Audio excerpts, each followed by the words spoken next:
السلام عليكم، ازيكم؟ عاملين ايه؟ يا رب تبقوا بصحة وخير. ان شاء الله النهاردة هعمل معاكم فطير مشلتت حلو وجميل جدا وسهل وبسيط في البيت. ان شاء الله الطريقة تعجبكم وسهلة عليكم، وتجربوها وتقولوا لي رأيكم فيها ايه. قبل ما نبتدي الفيديو بتاعنا النهارده، يا ريت لو كنتوا اول مرة تشوفوا قناتي يا ريت تشتركوا فيها وتفعلوا زر الجرس عشان يوصلكم كل فيديو جديد انزله، وتشجعوني وتدعموني القناة تكبر بيكم وليكم. يلا نسمي الله ونشوف النهارده هنعمل مع بعض ايه. زي ما قلت لكم اول الفيديو، النهارده هنعمل مع بعض الفطير المشلتت في البيت بطريقه نظيفه وسهله وبسيطه جدا. هتعملي احلى واطرى فطير في البيت ان شاء الله. مكوناته سهله وبسيطه وما فيهوش يعني خطوات كتير، وهو سهل جدا جدا جدا. انا معايا كيلو دقيق منخول، انت عايزه تكتري براحتك يعني على حسب عدد افراد الاسره. انا ان شاء الله هعمل كيلو دقيق. هحتاج عليهم رشة ملح ومعلقة كبيرة سكر، السكر اختياري. وهحتاج ده زبدة على سمنة على زيت. وهحتاج طبعا ميه للعجن. بس كده. وكمان عندي حبة قشطة انا كنت مجمعاهم، هحطهم على وش الفطيرة ان شاء الله عشان يديها وش لونه احمر كده وجميل. مفيش اسهل ولا ابسط ولا اسرع من كده.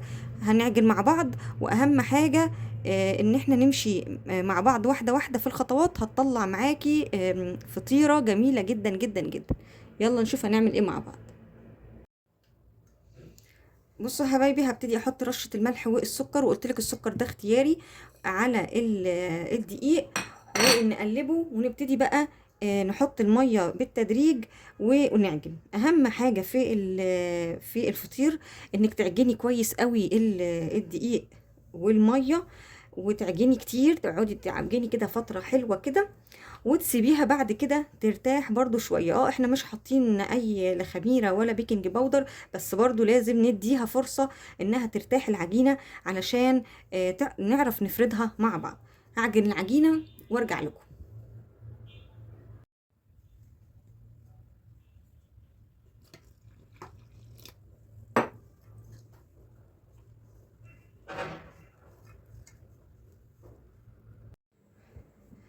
بصوا حبايبي، بعد ما عجنت العجينة قعدت قد 10 دقايق اعجن فيها حلو كده قوي عشان نعمل عرق للعجينة. وحابة اقول لكم برضو تختاروا نوع دقيق يبقى حلو للمعجنات علشان يدينا نتيجة كويسة للفطير، ما يطلعش ناشف او معضم كده العجينة بتاعته. انا عجنتها كويس قوي، عايزة اوريكم العجينة، هي ما شاء الله عليها طرية اهي. بصوا اهي. انا هسيبها بقى ترتاح لمدة ربع ساعة كده. اهم حاجة انك تسيبيها ترتاح العجينة عشان نعرف نفردها مع بعض. انا بس هحط على وشها حاجة بسيطة كده من السمنة اللي معايا، واسيبها ترتاح لمدة ربع ساعة. ونبتدي بقى ايه، نقطعها برضو مع بعض ونشكلها ونشوف هنعمل ايه مع بعض. بصوا حبايبي، بعد ما سبت العجينة استريحت شوية كده وارتاحت شوية، هبتدي بقى اقسم العجينة على نصين. كل نص هعمله 5 كور. على حسب بقى، يعني انت ممكن تعملي الكل نص كيلو 5 كور، 4 كور. يعني انا قطعة معايا نص العجينة عملت 5 كور. اقطع العجينة كلها بالشكل ده. وهعمل يعني القرص هياخد 5 كور، فهو النص كيلو هيبقى 5 كور، والنص كيلو التاني نفس الحكاية. وهنكورهم كلهم بالشكل ده. بصوا حبايب قلبي، قطعت العجينة على 10 كور، هاخد 5 و5. هسيبها برضو ترتاح برضو كده 10 دقايق تاني كده، ونبتدي بقى نفرد مع بعض. ونجهز الصواني ونشوف هنعمل ايه بقى مع بعض. اهم حاجة تغطي عليها علشان وشها ما ينشفش ويشقق معايا، ونسيبها كده ترتاح شوية. تمام، هسيبها ترتاح شوية وارجع لكم تاني. بصوا حبايبي، بعد ما سبته ارتاح شويه، هبتدي اخد بقى اول واحده انا قطعتها، وهاخد كمان معايا حته من حبه من السمنه والزبده والزيت اهو. وابتدي بقى افردها بقى كويس قوي معايا كده اهي. افردها كويس قوي.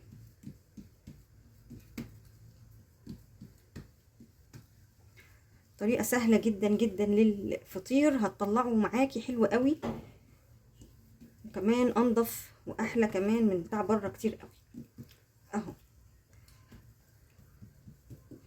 بس كده هبتدي بقى احط ايه بقى، استنى عشان مش باينه قوي اهي. خلاص كده اهو فردتها اهو كده اهو. برضو احط عليها من فوق كده من الخليط اللي معايا، وابتدي اطبقها واحط برضو من السمنه، اطبقها واحط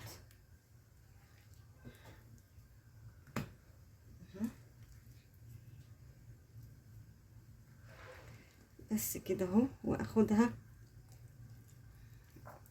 واسيبها كده على جنب لحد ما اخلص ايه كل الكور اللي معايا بالشكل ده. الفطيرة الواحدة هتاخد 5، هتاخد 5 كور من اللي انا كنت مقطعاها. تمام، يبقى احنا كده الكيلو عملنا بيه فطيرتين، من نص كيلو عملنا فطيرة، والكيلو عملنا بيه فطيرتين. تمام. ممكن تعملي برضو من الكيلو فطيرة واحدة وتبقى كبيرة قوي قوي، بس يعني برضو مش هتبقي عارفة تتحكمي فيها لو انت لسه مبتدئة يعني. لكن بالطريقة دي بتبقى سهلة عليكي قوي، وانك تعملي قرصين فطير كده حلوين قوي معاكي. اعمل بس الكم فطير يعني الاربع الكور التانيين بتاع الفطيرة الاولانية، وهوريكم في الاخر خالص انا هعمل ايه. بصوا بقى هنعمل ايه. خلاص احنا عملنا واحدة اهي وسبناها ترتاح. هنفرد التانية ونحط دي جوه دي، ودي جوه دي، ودي جوه دي، وهكذا. الخمس فطاير، الخمس دواير هنعمل بيهم كده اهو، ونحطها ونطبقها ونحطها ونطبقها اهو بالشكل ده. مفيش اسهل ولا ابسط من كده. ولو اتقطعت معاكي مفيش مشكله، كله هي ايه هيتدار. ناخد دي ونحطها هنا ونطبق كده ونطبق كده، ومع كل تطبيقه بنحط ايه رشه من السمنه والزبده والزيت بتاعنا. خلاص اخدها كده واحطها هنا على جنب، واعمل نفس الحكايه في الكوره لحد ما اعمل ال5 كلهم بالشكل ده. ودي هتبقى اول فطيره معايا. تمام، اعمل بس كله كده واجيلك في الاخر اوريكي هنعمل ايه. بصوا بقى دي اخر كوره مع الفطيره الاولى اهي. احنا ابتدينا اهو، حطيتهم واحده جوه واحده جوه واحده جوه واحده واطبق. نيجي بقى لاخر ايه، لاخر واحده زيهم كلهم بالظبط يعني، مفيش حاجه مفيش فرق يعني، بس انا حابه اوريكي اخر واحده. نفردها كويس كده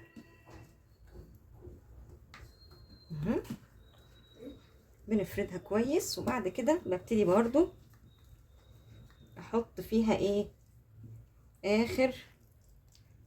اخر كوره معايا اهي، وابتدي بقى اقفل عليها برضو اقفل عليها واحط معايا اهو، اقفل اهي. بقت معايا كوره اهي ما شاء الله عليها. نبتدي بقى ايه نجيب الصينيه اللي احنا هنحطها فيها، واحط برضو من تحت كده ايه حبه سمنه كده كده كده، هي هتنزل كمان. تمام، واخدها بسم الله ان شاء الله واحطها فيها واسيبها كده ترتاح شويه. مش هنعمل حاجه فيها غير لما ترتاح شويه. غطي برضو عليها كده بكيس ولا ستريتش ولا فوطه، ونسيبها لحد ما نعمل القرصه التانية. نفس الخطوات، ان احنا بنعمل ايه، ان احنا بناخد كوره ونفردها ونحط كوره فوق كوره ونقفل، كوره فوق كوره ونقفل، وهكذا لحد اخر ايه كوره معانا واخر حته عجين. تمام، هفردها بقى. ودي كانت كوره كبيره شويه، فنحاول بقى نفردها حلو كده ونكبرها شويه. مش عايز اطول عليكم الفيديو، اخلص وارجع لكم تاني.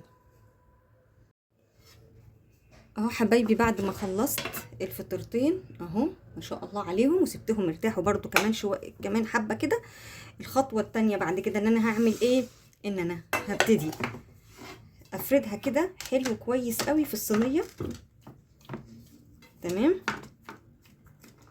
نحط على وشها بس كده حته سمنه عشان نعرف بس نفردها.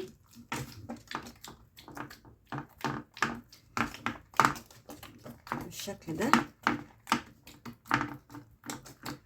واهم حاجه ان نبقى مولعين الفرن على درجه حراره عاليه. الفطير بيحب النار تبقى عاليه، طبعا مش عاليه على الاخر بحيث يتحرق وجزء يتحرق وجزء لا يعني نبقى نوسطن الامور. بس هو عايز حراره عاليه مش حراره مش هاديه، عشان ما لو حراره هاديه الفطيره هتنشف، على بال هتاخد وقت طويل في الفرن، فعلى بال ما نخلص وتلاقيها يعني خلاص هتلاقيها نشفت خالص. احنا عايزين نسويها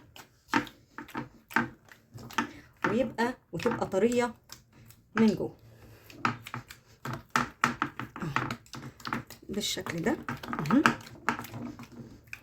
حلو كده. نبتدي بقى نحط حبه القشطه اللي انا قلت لكم اللي انا مجمعاهم من اللبن على الوش بتاعها كده، علشان ايه؟ يبقى وشها احمر وجميل وحلو.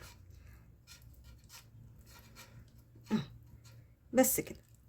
هتاخد لها قد 10 دقايق ربع ساعة في الفرن، وهتطلع فطير قرص فطير تحفة وجميل جدا جدا جدا. اعمل التانية بالشكل ده وادخلهم في الفرن، ولما تستوي اوريكم جمالهم شكلهم عامل ازاي. حبايب قلبي الفطير بعد ما استوى جميل جدا وطري وتحفة وطعمه حلو قوي وريحته مش عايزة اقول لكم. بصوا بصوا بصوا طري ومورق ازاي. بصوا